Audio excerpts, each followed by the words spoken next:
하나님 아버지 감사합니다. 121번째 오님 시흥 예배를 우리를 이끄신 하나님을 찬양합니다.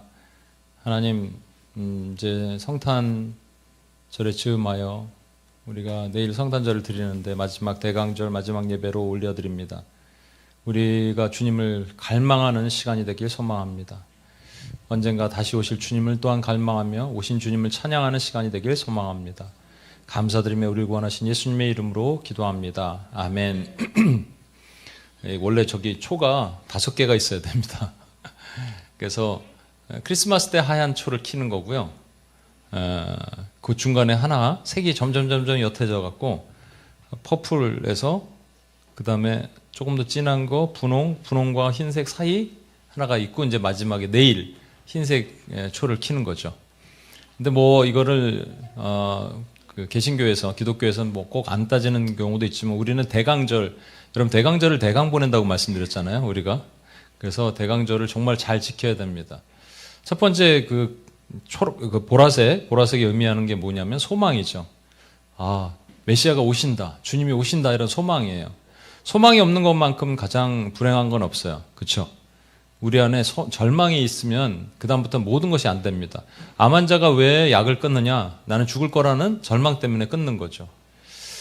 두 번째는 뭐냐면 사랑입니다. 그분이 사랑으로 오셨다는 거예요. 그래서 하나님이 사랑이시다입니다. 이거 여러분 오해하시면 안 돼요. God is love예요. 하나님은 사랑이시다. Love is God이 아닙니다. 사랑이 하나님이 아니에요. 하나님 자체가 사랑입니다.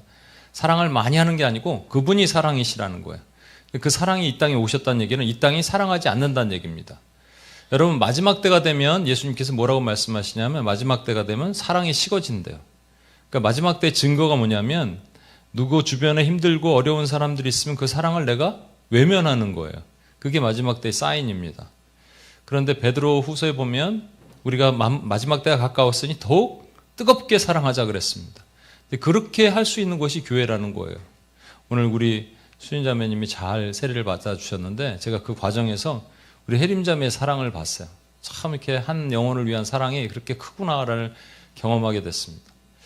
예수님이 그렇게 사랑으로 오셔야 되고 지난주에 드린 말씀이 뭐냐면 예수님은 기쁨이랍니다. 우리가 가장 힘든 게 뭐냐면 기쁨이 없어. 그렇죠? 예배 가운데 조금 얼굴이 막 이렇게 막 화사하고 기쁨이 있어야 되는데 그렇죠? 시아자매 잘 펴졌어요.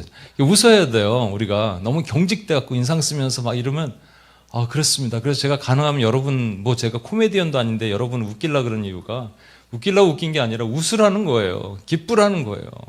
예배는 기뻐야 돼요. 시우 기쁘지? 네. 그래요. 좋아요. 이 마지막 이제 네 번째 초가 뭐냐면 저 세 번째 초 꺼져가는데요? 얘기하다 보니까 꺼져가네. 예. 이미 꺼졌네요, 진짜. 괜찮습니다. 세 번째, 네 번째 초, 오늘 네 번째 초가 뭐냐면 평화입니다. 근데 이 평화에 대해서 오해가 그렇게 많아요. 그래서 오해에 대한 얘기를 또 같이, 그래서 오늘 제가 영상이 아니라 이 PPT를 준비했다가 제가 그냥 여러분 머릿속으로 상상하라고. 이런 성탄 카드를 보신 적이 있죠? 동방박사가 오는데 동방박사가 말구유관에 가고 말구유 위에 별이 쫙 비치는 그런 카드를 보신 분. 많이 보셨죠? 또는 이런 카드도 보셨을 거예요. 말구유관에 아기 예수가 구유에 누워 있는데 짐승들도 있고 거기에 동방박사 3명이 와 있고 목자들도 같이 와서 경배하는 거. 그런 카드도 보셨죠? 그런 카드 보신 분. 둘 다 잘못됐습니다. 왜냐하면 이거 안 켜도 돼요. 키시려고 그런 거예요? 괜찮아요.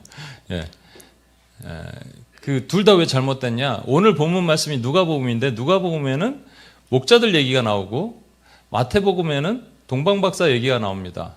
그런데 동방박사는 목자들과 함께 경배하지 않았어요.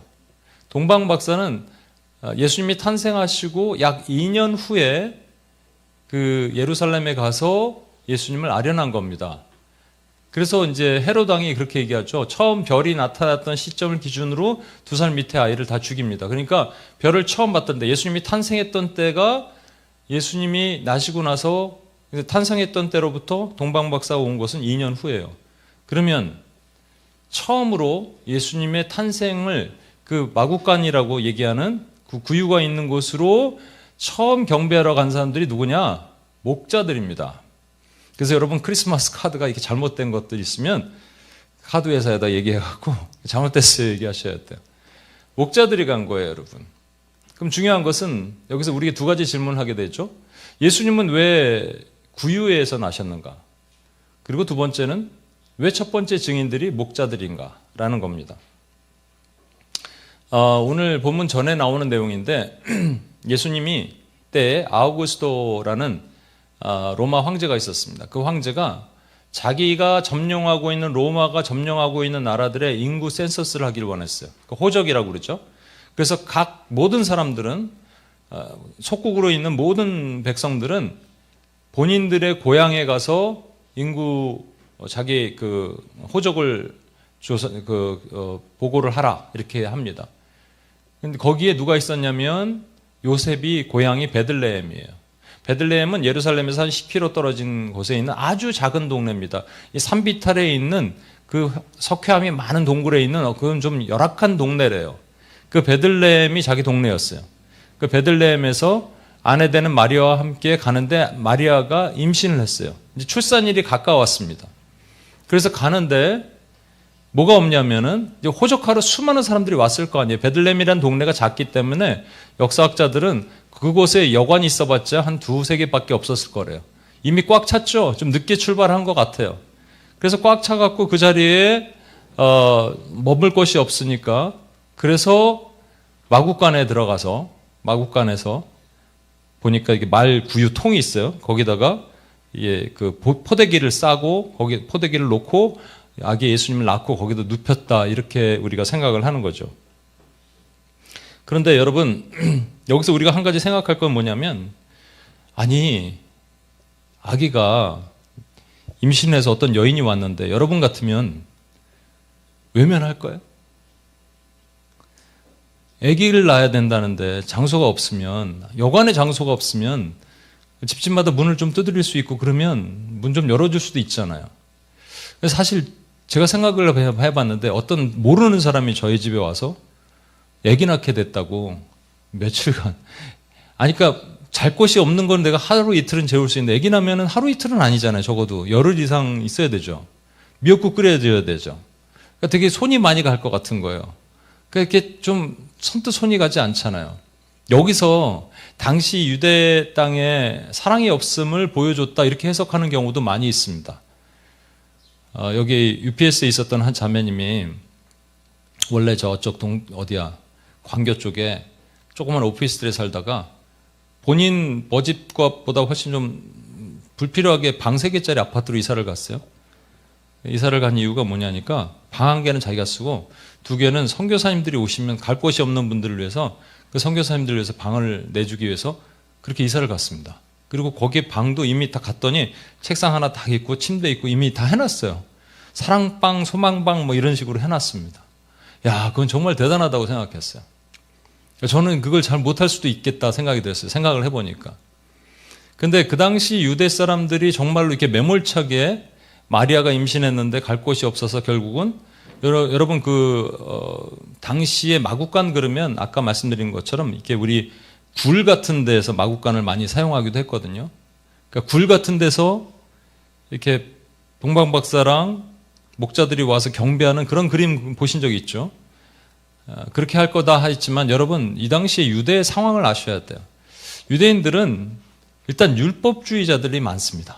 그래서 율법은 잘 지켜요. 그들 율법에 가장 강조하는 것 중에 하나는 고아와 과부를 돌보는 거예요. 어려운 사람 돌보는 거예요. 근데 어려운 사람이 왔어요. 임신했는데 곧 해산할 것 같은데 방이 없는 사람이 왔는데 난 모르겠다라고 나몰라 하지는 않았을 겁니다. 그렇다면 이거는 뭐냐면 이렇게 볼 수가 있습니다. 이 많은 사람들이 여관으로 왔을 때 그냥 오지 않고요. 말 타거나 말은 주로 안 타고 나귀를 많이 타고 왔을 겁니다. 나귀를 타고 오는 경우가 많죠. 나귀를 타고 왔으면 나귀를 묶어놓을 곳이 필요하잖아요. 당시에 그 유대 집은요, 1층이 그런 그 동물을 묶어놓고 놔두는 곳이고요. 2층이 이제 주로 방이고 그렇게 됩니다. 그러니까 1층에 그걸 묶어놓는 그 동물이 있는 곳에 구유에다가, 그러니까 그 여관집 주인이 그렇게 배려를 한 거죠, 사실은. 1층밖에 없는데 여기서라도 어떻게 아기를 낳으면 어떻겠냐, 이렇게 배려를 했을 것입니다. 왜냐하면 나중에 이제 그거에 관련된 내용이 하나 나와요. 그래서 마리아가 그곳에 있었습니다. 그러니까 마구간이라고 정확하게 나오지 않지만 말구유, 그러니까 구유에다가 아이를 누셨다는 얘기가 나오거든요. 근데 그 마구간이라는 개념이 우리가 생각했던 것처럼 굴 속에 있는 마구간은 아니고요. 그런 거예요. 그러니까 그렇게 우리가 오해하면 안 되는 거죠. 그런데 중요한 거는 이 마리아와 요셉이 좀 일찍 왔으면 여관에 들어갈 수 있었잖아요. 뭔가 게을렀나? 늦게 와갖고 방 못 얻고, 그리고 이게 지금 뭐야, 마구간 아이를 어떻게 말구유에다가 누웁니까? 어떻게 아기 낳고, 아기 낳아보신 분들 아기를 그렇게 눕힐 수 있을까요? 눕힐 수 있겠죠. 장소가 없으면 거기다 눕혀야겠죠. 근데 이거는 그렇게 하게 하신 하나님의 철저한 계획인 거죠. 왜냐하면 오늘 안 찾아보겠습니다만은 여러분 미가서 5장 2절에 이런 말씀이 있어요. 여러분 들어보세요. 미가서 5장 2절입니다. 베들렘 에브라다야, 너는 유다 족속 중에 작을지라도 이스라엘을 다스릴 자가 내게서 나올 것이라. 예언을 했습니다. 미가라는 선지자를 통해서 베들렘의 에브라다야, 너에게서 한 왕이 나올 것이다로 예언한 그 예언을 응하게 하시려고 하나님은, 왕이 나셨으면, 왕이면 왕궁에 있는 예루살렘에 나셔야 되는데 예루살렘이 아니라 베들레헴이고요. 베들레헴도 그 중에서 가장 작은, 가장 미천한 곳으로 이동시키셨어요. 우리가 원하는 것은요, 뭐냐면 여관이에요. 여관 하나 주실 수 있잖아요. 여관이 뭐 어렵습니까, 하나님? 내가 왕궁을 원하는 게 아닙니다. 여관 하나 원하는데 하나님 여관도 안 주시고 그 말구유까지 내려가면 엄청나게 비참해집니다. 제가 한번 그 UPS에 땐 간증을 한 것 같은데, 제가 미국에서 직장 생활을 하다가 이제 결단을 하고 2012년에 회사를 관둡니다. 근데 회사가 되게 편했어요. 뭐 급여도 괜찮았고 집값의 절반을, 집에서 나중에 재택근무를 했거든요. 집값의 절반을 준 거예요. 얼마나 좋습니까? 휴대폰 나와, 차 나와, 차도 나왔어요. 근데 나중에 이제 차를, 제가 회사를 관두고 차를 하러 갔는데, 리스를 하러 갔는데 직장이 없으니까 그것도 안 되더라고요. 그러니까 모든 게 안 되는 줄 몰랐어요. 너무나 편한 데 있다가 이제 관두고 나서, 그런데 그 관두는 과정에서 하나님께서 은혜를 주셔서 2년 동안 컨설턴트로 계약을 했습니다. 근데 그게, 컨설턴트가 하는 일이 뭐냐면요, 별로 없어요. 그래서 우리 한경자 권사님이 어느 날 저희 그때 오셔갖고 무슨 얘기냐면, 너무한 거 아니냐고, 너무 일 안 하고 월급 받는 거 아니냐고. 저도 미안할 정도로 집에서 그랬습니다. 근데 2년이 이제 끝나갔어요. 진짜 아무것도 없어요. 이제는 정말 하나님이 까마귀를 보내셔야 되는 거예요. 근데 제 마음 안에는 이게 끝나가니까 불안한 거죠. 나는 어떻게 먹고 살지? 그래서 내가 원하는 거는 하나님께 화려한 왕궁을 원한 건 아닌데 그냥 여관방 하나 정도 원하는 거예요. 근데 하나님께서 어느 날 그 이제 보스들이 다 바뀌었어요. 새로운, 내가 모르는 보스가 왔습니다. 얘기는 들었는데, 근데 저를 보고 싶다고 연락이 왔다는 거예요. 근데 그쪽에서 회식을, 먼저 직원들과 회식을 했어요. 제가 내려가면서 하나님께서 뭔가 여관방 하나를 주실 것 같은 거예요. 기대감으로 내려갔습니다. 딱 내려갔는데 그 사람, 새로운 보스를 만났죠. 뭐 이런저런 얘기를 하고, 새로운 프로젝트를 뭔가 주실 건가 보다. 기대하면 여관방 하나 주실 건가 보다. 근데 이제 식사를 다 하고, 뭐 너 어떤 일을 했는지 얘기 많이 들었다. 그래서 참 회사에 위해서 수고 많았다. 그러고 나서 끝났어요, 얘기가. 그러더니 이제 저희가 그 해산물 레스토랑에서, 시푸드 레스토랑에서 식사를 했는데, 밥을 다 먹고 남은 것을 다 싸서 너 가져가라는 거예요. 여러분, 얼마나 자존심 상한 건지 아십니까? 그 싸가서, 나 안 싸간다. 싸가래요. 그러니까 옆에 있는 친구들도 싸가라 그러더라고요. 먹다 남은 거, 물론 이게 남들이 먹다 남은 게 아니죠. 이렇게 가운데 이렇게 같이 먹던 거니까. 그거 이렇게 들고 올라오는데 너무 서운한 거예요, 하나님께. 아니, 내가 하나님께 단 거 요구한 것도 아니고 여간빵 하나 요구한 거잖아요, 사실은. 근데 그 여간빵을 안 주시는 거예요. 그리고 말구유를 주시네. 마구간으로 가래요. 자존심 상한 마구간. 그 내가 올라가다가 하나님 저한테 제가 뭘 그렇게 잘못했다고, 우리가 잘하는 기도 있잖아요. 내가 뭘 그렇게 잘못했다고. 근데 정말 제가 그때 오랜만에 하나님의 좀 강력한 하나님의 음성을 들었습니다. 나를 정말 믿니? 그래서 막 울었어요. 차 안에서. 운전하면서 한 시간 가야 되는 거리에 울면서 죄송합니다, 하나님. 근데 저 생각해보니까 그게 마구간이었어요. 근데 마구간이 뭐라고요? 하나님의 이 벌이에요? 하나님이 무시하는 거예요? 아니에요. 하나님이 가장 사랑하시는 아들을 보내시면서 마구간에 보내신 것은 하나님의 놀라운 계획 안에 있다니까요. 여러분 혹시 여간빵을 원하는데 마구간을 주셨다고 낙심하지 마십시오. 하나님의 놀라운 사랑이 그 안에서 어떻게 펼쳐질지 기대하시고, 아, 하나님 나를 사랑하시는군요. 여러분이 고백하길 원하시는 거예요. 그러고 나서 제가 마구간에서 잠깐 마구간을 경험하고 났는데 그 다음부터 하나님이 입히시고 먹이시고 덮이시고 하는 걸 경험합니다. 그때마다 와, 감사합니다. 내가 눈앞에 보이는 거는 이 프로젝트 하나 하는 컨설턴트 연장하길 원했는데 그거보다 더 크신 하나님의 계획이 있으셨던 거예요. 그러면 여기서 다시 한번 생각해 보십시오. 만약에 예수님께서 왕궁에서 나셨다면 어떨까요? 왕이니까 왕궁에서 나셔야겠죠. 그러면 왕궁은 아무도 못 들어갑니다. 왕궁에 들어갈 수 있는 고위 대작들만 들어가서 보는 거예요. 그러면 특정한 사람들만 가서 보게 되겠죠. 근데 예수님께서 여간방에서 나셨다면 어떻게 될까요? 여간방에서 아기가 나셨으니까 많은 사람들이 보고 아기가 여기서 났네. 그리고 누군가 가서 경배하려면 여간방 문을 두들기고 들어가면 되겠죠. 그런데 예수님께서 말구유에서 나셨기 때문에 이거는 정말로 특정한 사람들이 아니면, 하나님께서 특정하게 부르지 않는 사람이 아니라면 이곳에 가서 왕을 아련할 수가 없습니다. 눈이 열려야지 가능한 거예요. 그렇겠죠? 눈이 열려야지 가능한 겁니다. 그러면 그 중에 특정한 사람이 누구였느냐? 바로 목자들이었다는 거예요. 그 왜 그 목자들에게 예수님이 오셨을까? 첫 번째는 예수님은 하늘의 영광 버리고 이 땅에 낮고 겸손한 모습으로 보셨기 때문에 그 당시에 목자들의 삶, 목자들의 레벨, 그룹은 가장 미천하고 낮은 그룹이었기 때문에 그렇다라는 거죠. 미시나라는 그 히브리 책이 있는데 미시나에 의하면 이 목자들은 천국에 가지 못한대요. 왜냐? 목자들은 안식일을 못 지킵니다. 목자들은 자기 양이 아니에요. 그러니까 목자들이 돈이 많아서 자기 양과 염소를 가지고 있는 사람들이 아니고 주로 양과 염소인데 한 3대1 정도, 양이 3, 염소가 1 정도 가지고 있대요. 그런데 그게 자기 양이 아니고요. 남의 양을 대리해서 키우는 사람들입니다. 오늘날에도 그 중동 지역에 가면 베두인이라는 목자들이 있어요.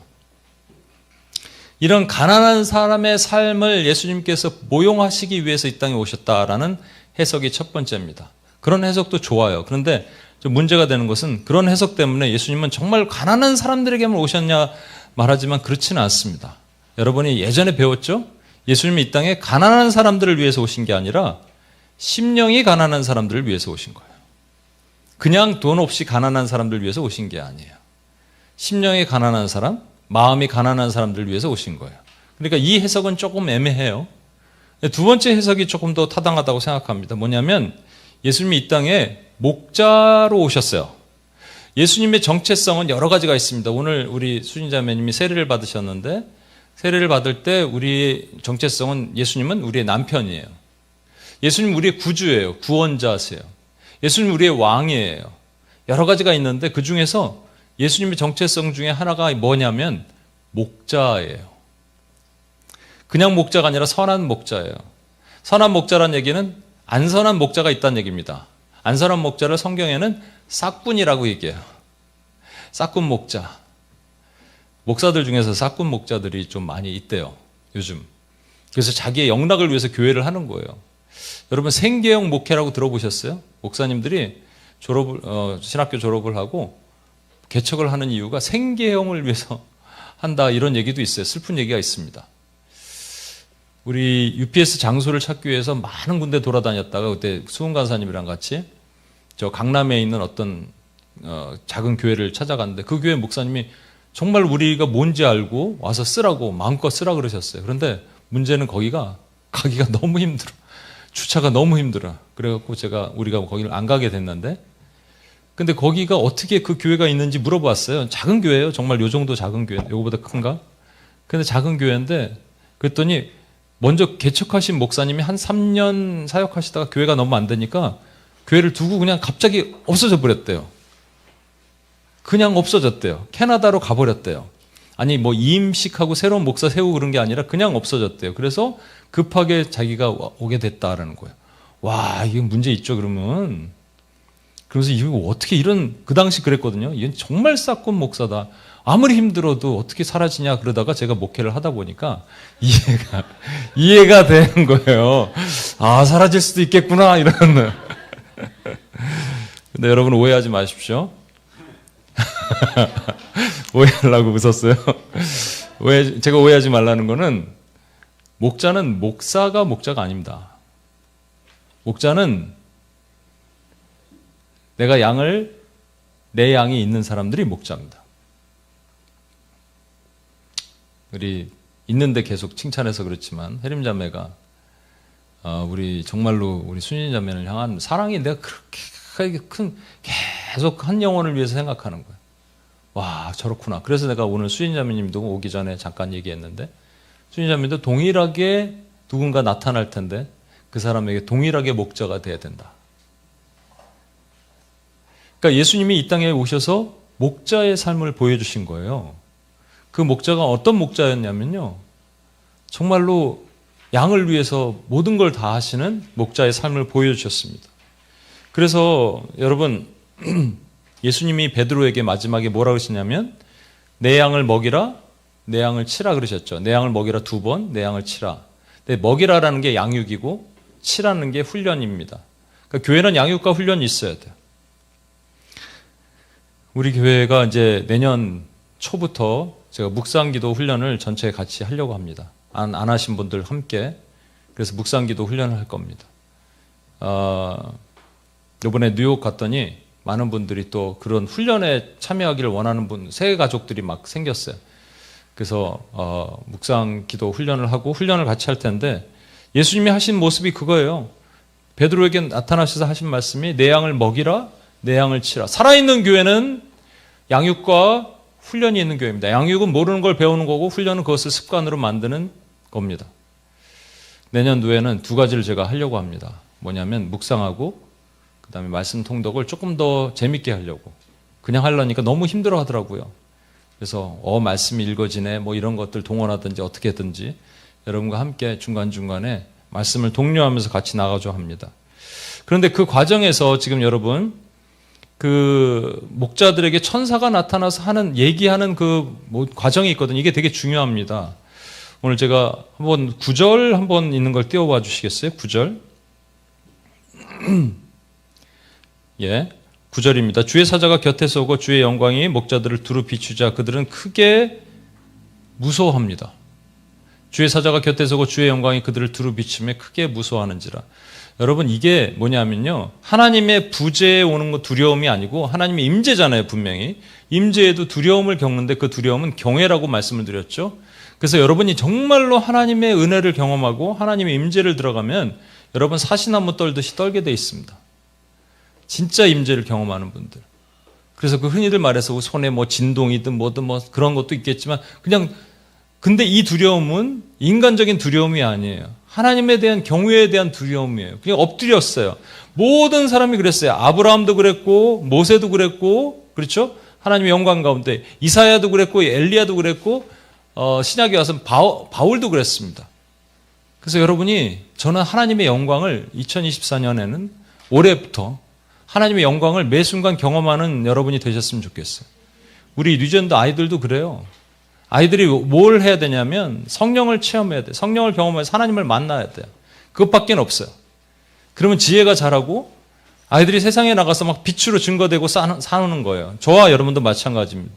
하나님의 임재가 경험되는 삶, 하나님의 임재가 매번 주일 예배마다 있는 교회, 그런 교회가 되었으면 좋겠어요.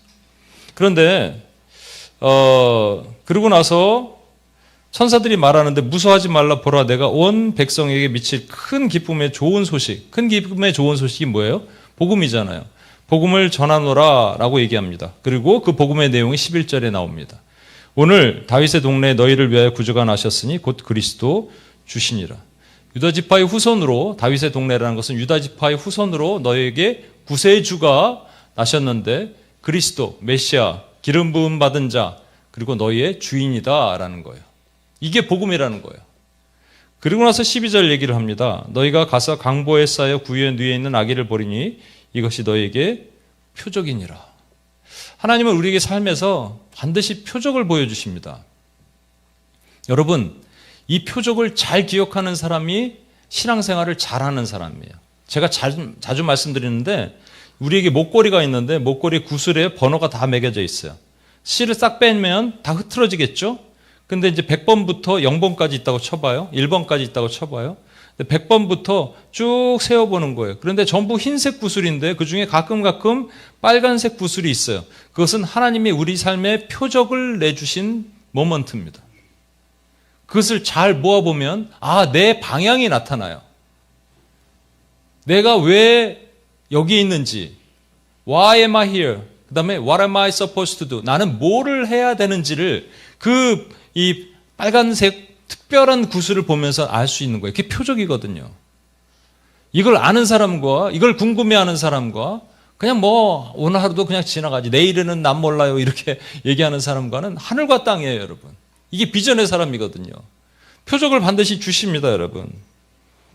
표적을 받고 나서 그 다음에 그 받은 그들이 어떻게 행동하는지가 중요하겠죠. 이게 이제 여러분 오늘의 핵심입니다. 여러분 그 다음 말씀 한번 보세요. 13절 보시면 천사들이 노래를 합니다. 찬양을 하는데 뭐라고 찬양하는지 잘 보십시오.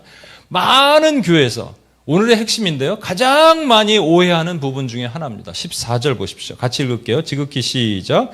지극히 높은 곳에서는 하나님께 영광이요 땅에서는 하나님이 기뻐하신 사람들 중에 평화로다 하니라. 지극히 높은 곳에서는 하나님께 영광이요.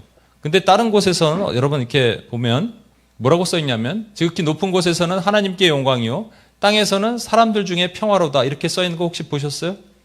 그렇죠? 크리스마스 카드 같은 데도 그렇게 써 있죠? 아닙니다. 절대 아니에요. 높은 곳에서는 하나님께 영광이 맞아요. 근데 땅에서는 사람들 중에 평화가 아니에요. 사람들 중에 평화가 아니라 하나님이 기뻐하시는 사람들 중에 평화란 말이에요. 무슨 차이입니까? 사람들 중에 평화라는 얘기는 모든 사람들을 평화롭게 하기 위해서 이 땅에 예수님이 오셨다는 거고, 하나님이 기뻐하시는 사람들 중에 평화라는 얘기는 하나님이 선택하신 사람들을 위해서 이 땅에 오셨다는 얘기예요. 엄청난 차이입니다, 여러분.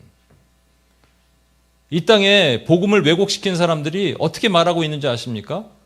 예수님이 이 땅에 오신 것은 이 죽음과 공포와 전쟁이 있는 곳에 그 평화를 주기 위해서 오셨대요. 얼핏 들으면 그럴싸하죠? 왜?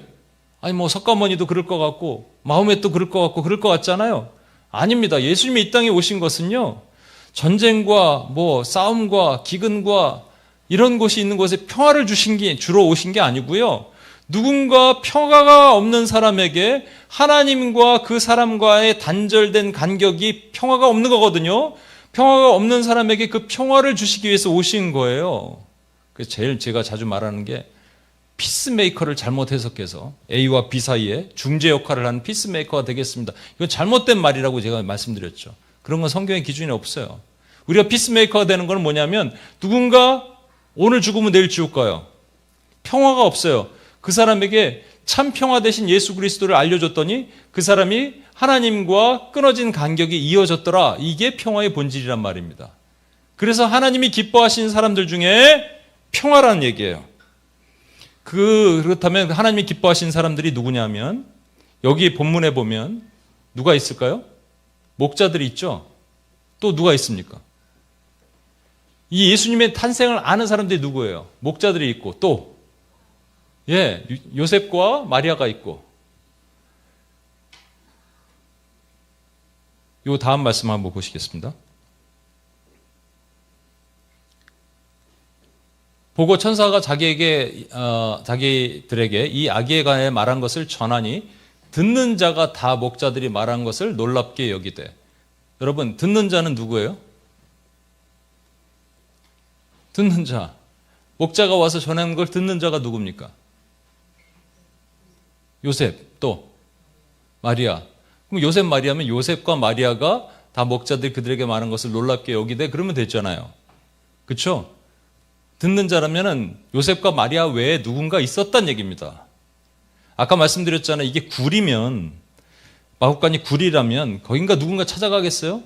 근데 그게 아니라 이 여관방의 1층에 손님들이 많이 투숙하는 곳에, 아기를 묶어놓은 곳에 누군가 울음소리가 들렸다면 그 울음소리 듣고 누구는 잠자고 있고 누구는 궁금해서 내려온 사람이 있었단 얘기예요. 그죠? 이게 놀라운 겁니다, 여러분. 여러분 왜 교회 오셨어요? 수인자매님 왜 교회 오셨어요? 누군가 우는 소리가 듣고 온 거예요. 왔는데 그냥 오면 안 되죠. 가만히 계속 있으면 몰라요. 그런데 목자들이 와서 경배를 하는 순간 이 사람이 그냥 아기가 아니라는 걸 깨닫게 된 거예요. 그렇죠, 여러분? 그 과정에서 목자들의 모습 세 가지를 한번 보도록 하겠습니다. 첫 번째, 16절 한번 보십시오. 16절, 빨리 가서 마리아와 요셉과 구유에 누인 아기를 찾아서. 여러분, 목자들이 그 천사가 하는 말을 듣고 와 놀래기는 하는데, 야 일단 우리 오늘 밤에 양 치우고 해야 되니까 일단은 그 좀 정리하고 내일 가자, 이렇게 할 수도 있잖아요. 근데 그렇게 안 했어요.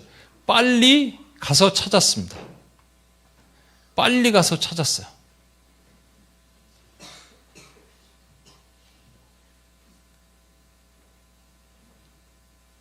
빨리 가서 찾았어.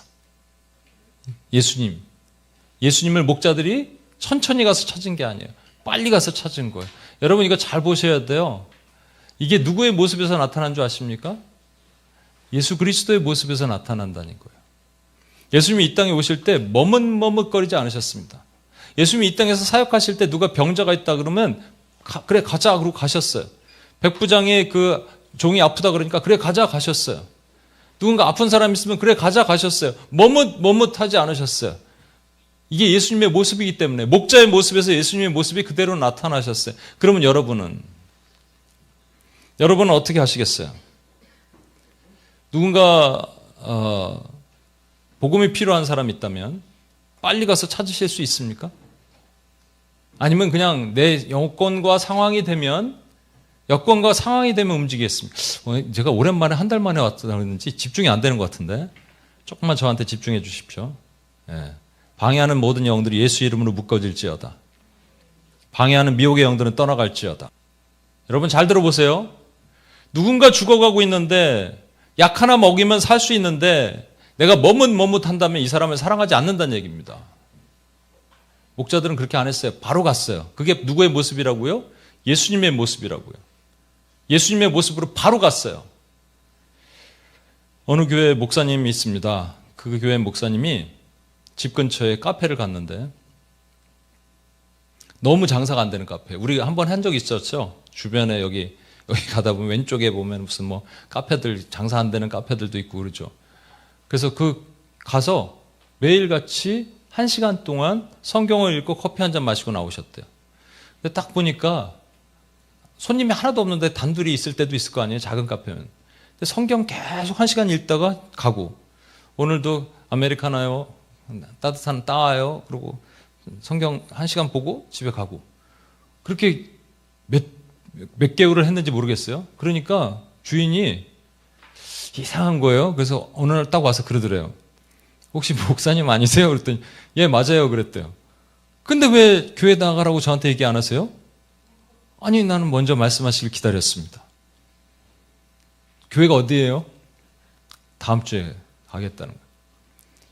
이게 제가 이런 얘기를 많이 듣거든요. 저도 회개를 많이 해요. 나도 한번 해야지. 목사 되면 나 이런 거 꼭 하고 싶어. 이렇게 했거든요. 이게 목사 되기 전에 들었던 얘기예요. 목사 되면 이런 거 꼭 해야지. 근데 아직도 못했어요. 내가 회개합니다. 빨리 찾아서. 두 번째는요. 들은 대로 전합니다. 17절 보십시오. 보고 천사가 자기들에게 이 아기에 대한 말한 것을 전하니 천사가 말한 것 그대로 전했습니다. 뭐 가감하지도 않았어요. 여러분, 우리는 저도 마찬가지입니다. 제가 여러분에게 설교를 막 위에서 막 뭔가 메시지를 재밌게 만들고 가감하고 이렇게 하면 저는 정말 잘못된 목사예요. 그냥 성경에 있는 그대로를 전해야 되고 예수 그리스도를 전해야 되거든요. 그런데 우리 오늘날에는 너무나 인본화되고, 그래서 말씀드렸잖아요. 이게 목민심서를 배우는지 사서삼경을 배우는지 모르겠다고. 성경을 배우러 왔는데. 근데 예수님은 이 땅에 어떻게 하셨는지 아십니까? 자기 뜻대로 전하지 않으시고 오로지 아버지에게 듣는 대로 전하셨어요. 그분도 하나님이시잖아요. 자기 뜻대로 전하실 수 있잖아요. 근데 그렇게 안 하기로 작정하셨어요. 와, 다시요. 첫 번째 뭐라고요? 빨리 가서 머뭇거리지 않고 빨리 전했고요. 두 번째로는 천사들에게 듣는 대로. 이게 예수님의 삶이라면 그대로 아버지 하나님께 듣는 대로 전하셨습니다. 마지막입니다. 마지막은 20절 한번 보겠습니다. 목자들은 자기에게 이른 바와 같이 듣고 본 그 모든 것으로 인하여 하나님께 영광을 돌리고 찬송하며 돌아가니라. 마지막은 뭐였냐면요. 하나님께 영광과 찬송을 올렸습니다. 예수님의 이 땅의 삶을 보십시오. 조금이라도 자기 얼굴이 드러날 것 같으면 사람들이 열광하면 빈들로 가셨어요. 없어지세요. 예수님 어디 가셨어? 들에 가셨어요. 기도하세요. 왜? 자기의 영광이 드러나는 것을 감추시기 위해서. 제가 어저께 또 우연치 않게 알고리즘 이렇게 걸려갖고 한 사역자에 대한 이렇게 얘기를 봤는데, 젊은 사역자, 여러분 들으신 분이 있을지 모르겠는데 그분에 대한 호불호가 갈립니다. 왜냐하면 병자도 고치고 귀신도 쫓아내고 예수님과 같은 사역을 많이 해요. 근데 문제는 사람들이 그분을 너무 열광을 해. 예수님을 높이는 게 아니라 그분을 열광을 해. 그러면 빨리 숨어야 되는데 어찌 보면 그런 것들이 좀 심취해 있지 않는가. 조영기 목사님의 젊었을 때 영상을 제가 봤습니다. 어저께. 근데 너무 귀한 사역을 했어요. 병자들이 이게 줄줄이 오는 거예요. 계속. 그러면 고쳐져요. 하나님 역사로 치유가 일어나요. 근데 젊었을 땐 그렇게 정말 대단했는데 왜 나이 들면서 그 영광을 하나님께만 올리지 못했을까 하는 아쉬움이 있어요. 물론 두 분 다 천국에서 만나고 싶습니다. 근데 저도 마찬가지예요. 여러분, 우리가 조금만 잘 되면 영광을 내가 취하고 싶은 본성이 있다니까요. 근데 목자가 어떻게 했냐면 하나님께만 영광을 돌렸어요. 이 모습이 누구에게 나타나냐면 예수님에게 나타나신 모습이라는 거예요. 다시 한번 정리해 보겠습니다. 예수님이 왜 목자의 모습으로 나타나셨냐? 예수님이 이 땅에 오셔서 머뭇거리지 않고 빨리 가서 찾으셨어요. 두 번째는 아버지 하나님께 듣는 대로 행하셨어요. 그리고 자기의 영광 다 가리시고 하나님께만 영광 올리셨어요. 여기에 한 가지 더 있습니다. 예수님은 손해 보셨어요. 15절 보겠습니다. 천사들이 떠나 하늘로 올라가니 목자가 서로 말하되 이제 베들레헴으로 가서 주께서 우리에게 알리신 바 이 이루어진 일을 보자. 서로 말했습니다. 그러면 예외 없이 다 갔다는 얘기입니다. 이거 자기 양 아닙니다. 자기 염소 아닙니다. 잘못하면 이거 배상 책임질 수도 있습니다. 이리때가 와서 다 훔쳐갈 수도 있고 누가 강도들이 와서 다 가져갈 수도 있습니다. 그럼에도 불구하고 하나님이 우선이 돼서 손해보고 하나님의 일을 한 겁니다. 이게 가장 큽니다. 예수님은 이 땅에서 자기 이익을 취하지 않으셨어요. 91마리 양을 두고 한 마리 양을 위해서 오셨어요. 이게 오늘 제가 이 말씀을 준비하다가 한 마리 양 하니까 우리 수인자매님 생각이 났어요. 한 마리 양을 위해서. 저와 여러분도 한 마리 양이었잖아요. 우리를 위해서 오셨잖아요. 그분이 예수님이잖아요. 그것이 평화예요. 하늘에는 영광이요, 땅에는 그 기뻐하심을 입은 사람들 중에 평화로다. 기뻐하심을 입은 사람이 누구냐면 목자가 먼저 그 복음을 받았으니까 그 복음을 받고 누군가에게 가야 돼. 기쁜 소식을 갔더니 마리아와 요셉도 있고 누군가 모르는 아기의 울음소리를 듣고 내려온 그 누군가 모르는 정체 모를 사람들이 있는 거예요. 그들에게 이 기쁜 소식을 전하는 것. 그들이 누구냐면 땅에서는 기뻐함을 입은 사람들, 평화를 입을 사람들. 그래서 주님이 이 땅에 오셨습니다. 아멘. 우리 이 찬양 같이 한번 부르고요, 마치도록 하겠습니다. 천사들이 노래를 부릅니다. 오늘 이 말씀에처럼 천사들이 노래를 부릅니다. 그리고 우리 하나님께 영광 돌리고 그 기쁨의 은혜로 높였으면 좋겠습니다. 천사들의 노래가, 천사들의 노래가 하늘에서 들리니 산과들이 기뻐서 메아리 쳐 울린다. 영광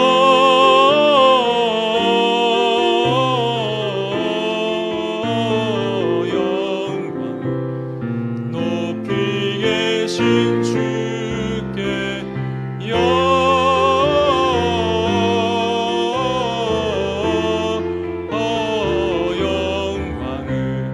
높이 계신 주님께.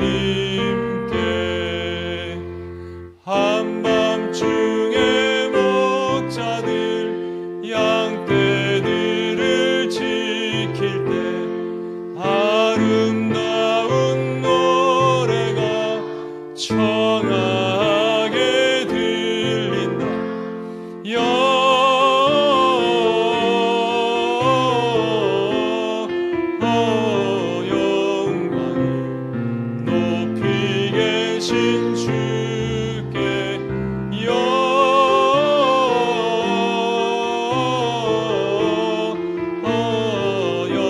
영광을 높이 계신. 우리 자리에서 일어날까요? 자리에서 일어나셔서 베들레헴 달려가 나시나기 예수께 굴어 경배합시다. 탄생. 우리 두 손을 높이 들고 주님을 찬양합시다.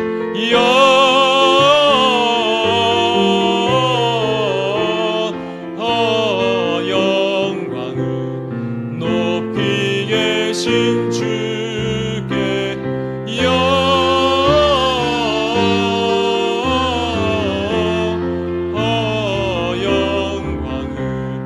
높이 계신 주님께.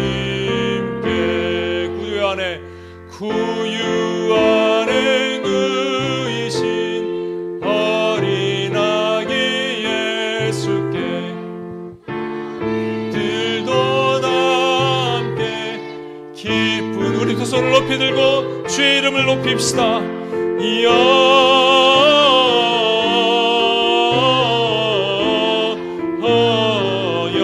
영광을 높이 계신 주께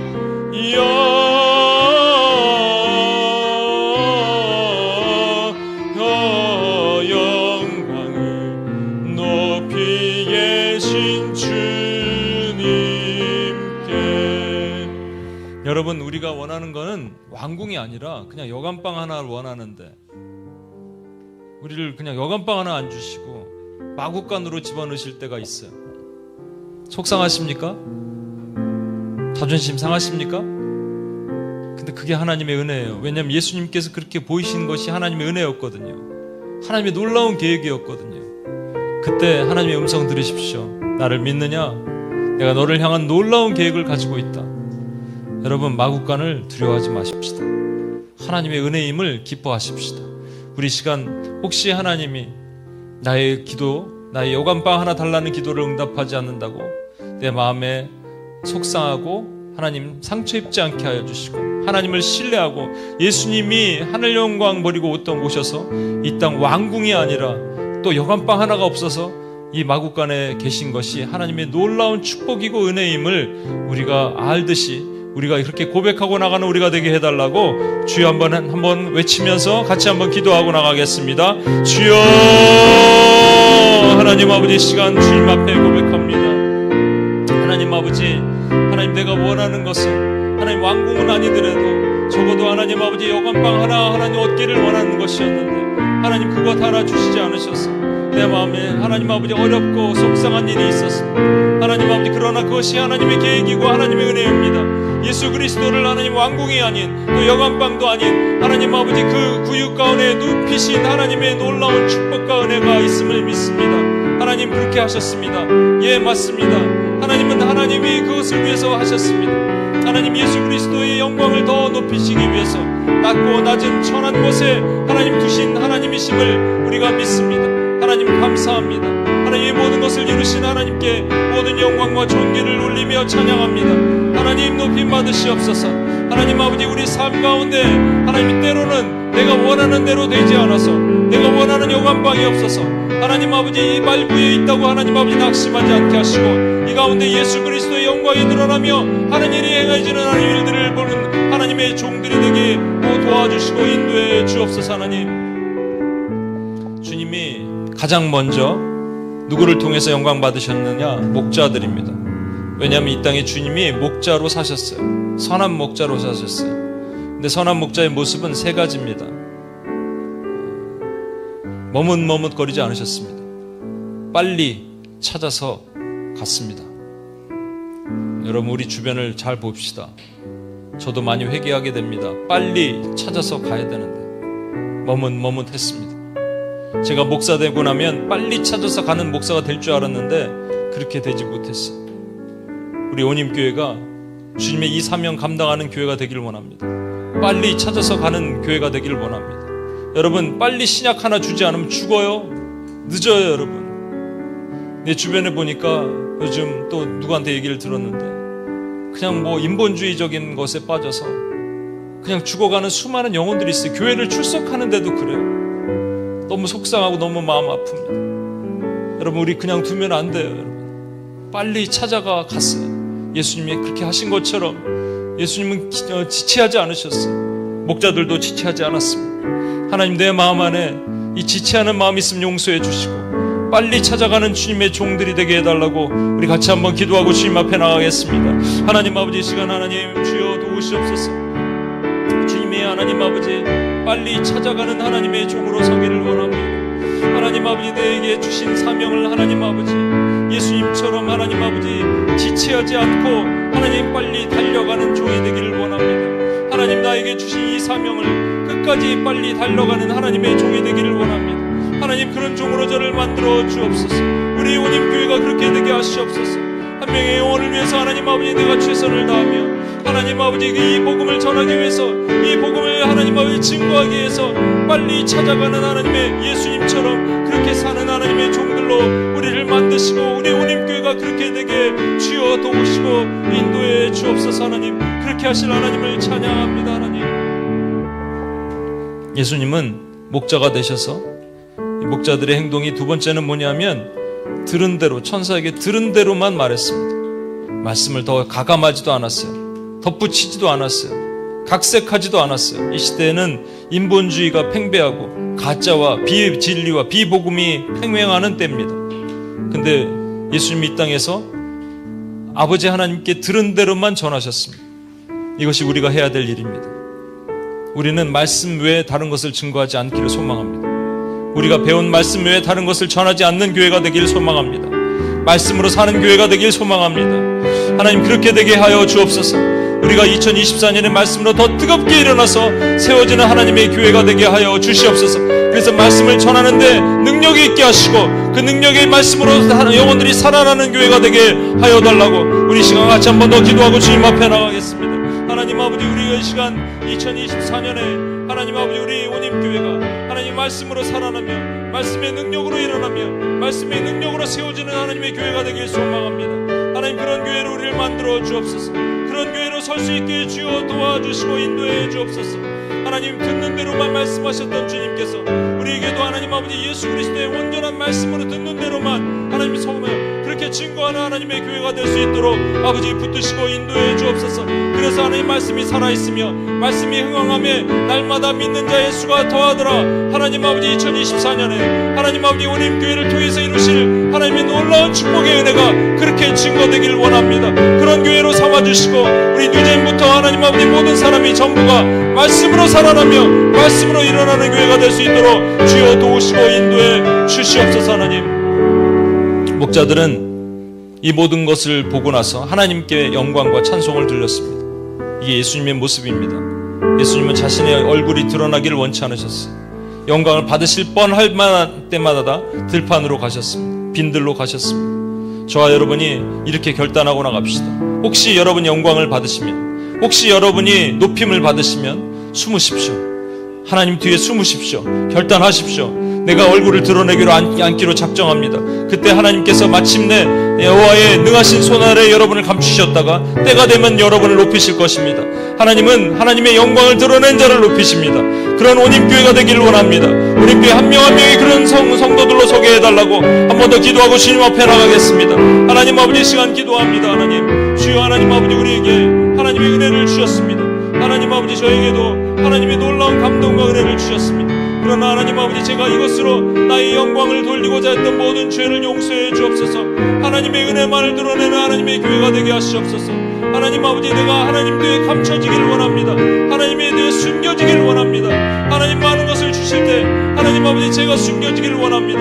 예수 그리스도만 드러내며 예수 그리스도만 나타내며 증거하는 하나님의 종이 되기를 원합니다. 하나님 아버지, 저를 숨겨주시고 우리 온임교회를 숨겨주시옵소서. 감춰주시옵소서. 그러나 하나님의 영광만을 드러내고 나타내는 하나님의 교회가 되게 주여 도우시고 인도해 주시옵소서. 하나님 아버지, 감사합니다. 온임교회를 세우셨습니다. 우리를 목자로 세우셨습니다. 예수님이 그러셨던 것처럼 우리가 그런 증인으로 삶을 살도록 세우셨습니다. 하나님, 그래서 빨리 찾아가는 머뭇거리지 않는 교회가 되기를 원하며, 하나님 아버지, 오직 그리스도의 말씀만을 전하는 교회가 되기를 원하며 그 영광만을 드러내고 나타내는 교회가 되기를 하나님 원합니다. 우리로 그런 교회가 되게 하시옵소서.